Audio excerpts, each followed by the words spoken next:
रजाई है हाँ सारा जी। काम पिछे इहो करती है। कितनी उम्र है बच्ची दी? बच्ची ਦੀ ਉਮਰ 24 ਸਾਲ। अच्छा ਤੇ ਪਦੈਸ਼ੀ ਇਸ ਤਰ੍ਹਾਂ ਸੀਗੇ? ਨਹੀਂ ਨਹੀਂ ਹਾਂਜੀ। ਪਿੱਛੇ ਹੋਏ ਨੇ। 15 ਸਾਲਾਂ ਦੇ ਬਾਅਦ ਹੈ। ਕੀ ਮਸਲਾ ਤੁਹਾਡੇ ਕੋਲ ਚੱਲਿਆ ਨਹੀਂ ਜਾਂਦਾ? ਨਹੀਂ। ਇਸੇ ਤਰ੍ਹਾਂ ਹੀ ਰੇੜਦੇ ਰਹਿੰਦੇ ਜੇ? ਹਾਂਜੀ। ਸਾਲ ਹੋ ਗਏ ਮੇਰੇ ਪੁੱਤ ਨੂੰ ਇਸ ਤਰ੍ਹਾਂ ਚੱਲਦਿਆਂ ਹੋਇਆਂ? 4-5 ਸਾਲ। ਹਾਏ 5 ਸਾਲ ਤੋਂ ਪਹਿਲੇ ਠੀਕ ਸੀਗੇ? 5 ਸਾਲ ਤੋਂ ਬਾਅਦ ਇਸ ਤਰ੍ਹਾਂ ਹੋ ਗਿਆ ਹਾਂਜੀ। ਅਚਾਨਕ ਹੀ? ਤੇ ਫਿਰ ਡਾਕਟਰ ਨੂੰ ਚੈੱਕ ਨਹੀਂ ਕਰਾਇਆ? ਬੜਾ ਕਰਵਾਇਆ। ਕਰਵਾਇਆ ਸੀ। ਫਿਰ ਉਹਨਾਂ ਨੇ ਕੀ ਕਿਹਾ? ਉਹ ਕਹਿੰਦੇ ਨਹੀਂ ਹੁੰਦੇ। ਨਹੀਂ ਠੀਕ ਹੋ ਸਕਦੇ? ਹਾਏ ਹਾਏ ਮਾਂ ਸਦਕੇ ਜਾਏ। ਚੰਗੇ ਭਲੇ ਤੁਰਦੇ ਤੁਰਦੇ ਇਹ ਕੋਈ ਰੀੜ ਦੀ ਹੱਡੀ ਦਾ ਮਸਲਾ ਬਣਿਆ ਕਿ ਥੱਲੇ ਵਾਲੀਆਂ ਲੱਤਾਂ ਜਿਹੜੀਆਂ ਵਾ ਉਹ ਰਹਿ ਗਈਆਂ ਏਦਾਂ ਹੀ ਆ? ਹਾਂਜੀ। चल मेरी बेटी रो ना, अल्लाह ताला तेरे नसीब अच्छे करे। कोई सिलाई वगैरह कर लेंदे हो? ਨਹੀਂ ਕੁਝ ਨਹੀਂ ਕਰ ਸਕਦੇ ਆਪੀ ਕਮਜ਼ੋਰ ਨੇ ਨਾ।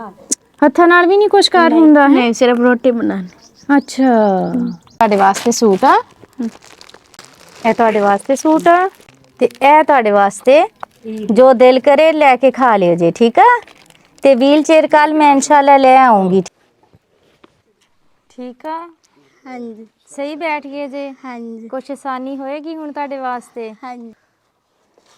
ਇਸ ਤਰ੍ਹਾਂ ਜਿਹੜਾ ਵਾ ਇਹਨਾਂ ਦੇ ਜਿਹੜੇ ਭਾਈ ਆ ਉਹ ਇਹਨਾਂ ਨੂੰ ਚਲਾ ਫਰਾ ਵੀ ਸਕਦੇ ਆ ਕਿ